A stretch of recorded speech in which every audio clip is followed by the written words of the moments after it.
तो बच्चों आज हम देखने वाले हैं मेजरमेंट ऑफ मास, यानी मास को किस तरह से डिफाइन किया जाता है वो हम देखेंगे। तो चालू करते हैं मेजरमेंट ऑफ मास को।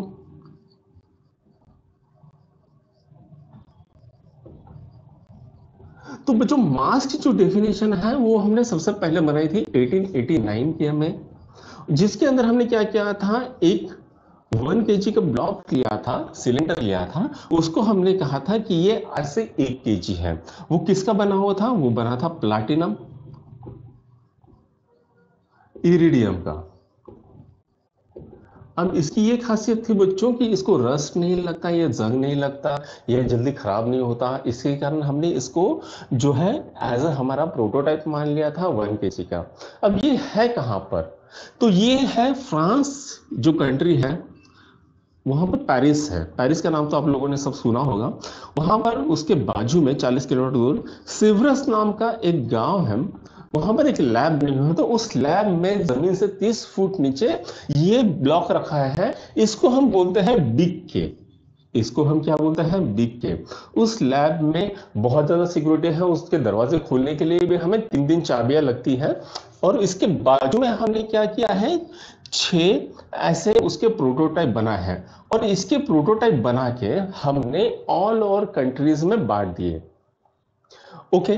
तो अब बात ये थी कि यहाँ पर जो इतने टाइट सिक्योरिटी में होने के बावजूद जब हमने रिसेंटली इसको कंपेयर किया बाकी सब स्टैंडर्ड्स से, जो इतने प्रोटोटाइप है उनसे, तो हमने देखा कि यहाँ पर 50 माइक्रोग्राम का डिफरेंस आ रहा है। जो आपका फिंगरप्रिंट होता है उसके फिंगरप्रिंट के मास के बराबर इसमें चेंज आ गया था। अब हमें ये पता नहीं था एक्चुअल में इसमें कम ज्यादा हुआ है या बाकी इसमें ज्यादा हुआ, ज्यादा बढ़ गया है, ये हमें पता ही नहीं चला। क्योंकि हमने ऐसी जो डेफिनेशन बनाई थी ये मैन मेड ऑब्जेक्ट के बने थे। तो हमें जरूरत पड़ी कि ऐसी ऑब्जेक्ट से डेफिनेशन बनाने की जो कि यूनिवर्सल कांस्टेंट हो और टाइम के साथ साथ कभी वैरी ना हो। तो वो ऐसे डेफिनेशन बनाने के लिए हमने 2 कांस्टेंट को चूज किया। पहला था हमारा एवोगैड्रो नंबर। पहला कौन सा था, एवोगैड्रो नंबर। और दूसरा था बच्चों प्लैंक्स कांस्टेंट। पहला था एवोगाद्रो नंबर, जिसको आप केमिस्ट्री में पढ़ोगे, मूल कॉन्सेप्ट जो चैप्टर है उसके अंदर पढ़ोगे। और दूसरा था बच्चों प्लैंक्स कांस्टेंट। तो बहुत से साइंटिस्ट लोगों ने दोनों पे रिसर्च किया और जीता आखिर में प्लैंक्स कांस्टेंट जीता। ठीक है। अब प्लैंक्स कांस्टेंट की वैल्यू जो है h इज इक्वल टू 6.62607150 के जी मीटर स्क्वायर, सॉरी यहां पर इंटू 10⁻⁻34 के जी मीटर स्क्वायर पर सेकंड, ये प्लैंक्स कांस्टेंट की वैल्यू हमें निकल जाएगी। तो सबसे पहले बच्चों हमें क्या करना पड़ा, ये जो प्लैंक्स कांस्टेंट की वैल्यू थी इसको फिक्स करना पड़ा। और ये जो हमारी जो नई डेफिनेशन है मास की 1 kg की, ये इसी प्लैंक्स कांस्टेंट पे आधारित है।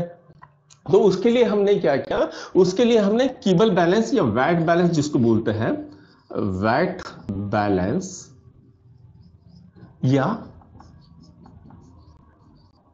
कीबल बैलेंस, उसका यूज किया। उसके अंदर हमने इलेक्ट्रिसिटी छोड़ी, मैग्नेट की फ्लक्स बनाई या मैग्नेटिक कॉइल्स बनाए और उसके अंदर करंट छोड़ा, और उससे हमें ये मिली प्लैंक्स कांस्टेंट की वैल्यू मिली है ना, है ना। इसके बारे में अगर आपको डिटेल जानना है ये किस तरह से हुआ तो इसका और एक वीडियो हम बना लेंगे फुर्सत से, है ना।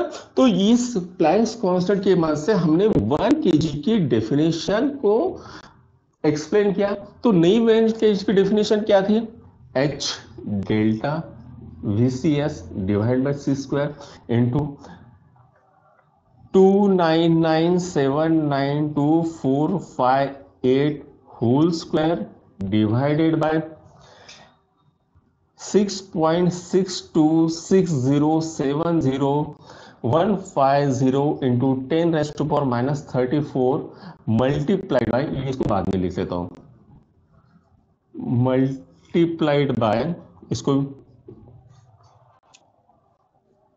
1997924, sorry 919263 1770 multiplied by H delta V C S divided by C square.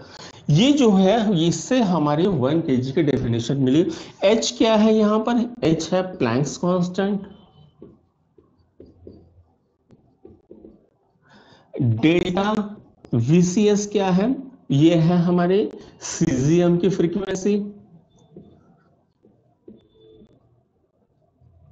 और सी स्क्वायर क्या है? Speed of light.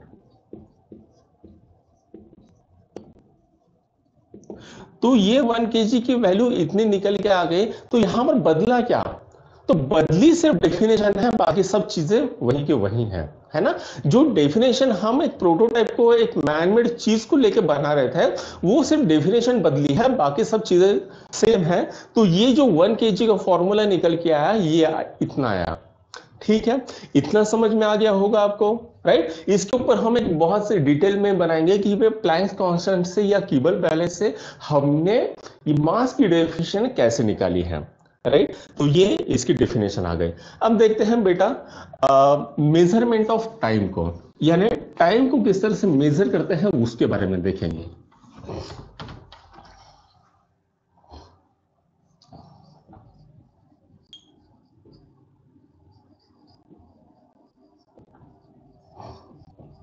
तो बच्चों पुराने जमाने में हम टाइम को मेजर करते थे मीन सोलर डे से, मीन सोलर डे से। अब ये गिना जाता था दोपहर के 12 बजे से दूसरे दिन के दोपहर के 12 बजे तक का जो टाइम होता था उसको हम कहते थे मीन सोलर डे।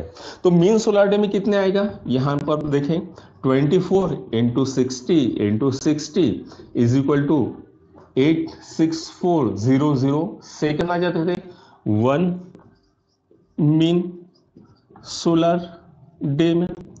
तो 1 यहां से हम नहीं निकाले, 1 second is equal to 1 upon 86400 mean solar day. ये हमारी पुरानी डेफिनेशन थी बच्चों, ठीक है।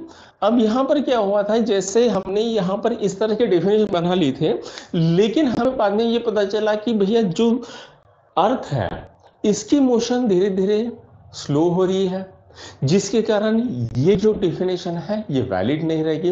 तो हमें क्या करना पड़ेगा? हमें एक नई डेफिनेशन बनानी पड़ेगी। तो हमने डेफिनेशन बनाने के लिए क्या किया? हमने सीजियम 133 का एटम लिया। हमने क्या किया?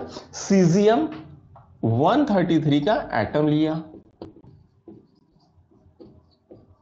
अब सीजियम 133 का जो एटम है, तो ये यहां पर मान लीजिए उसका न्यूक्लियस है और यहां पर इलेक्ट्रॉन्स उसके बहुत घूम रहे हैं।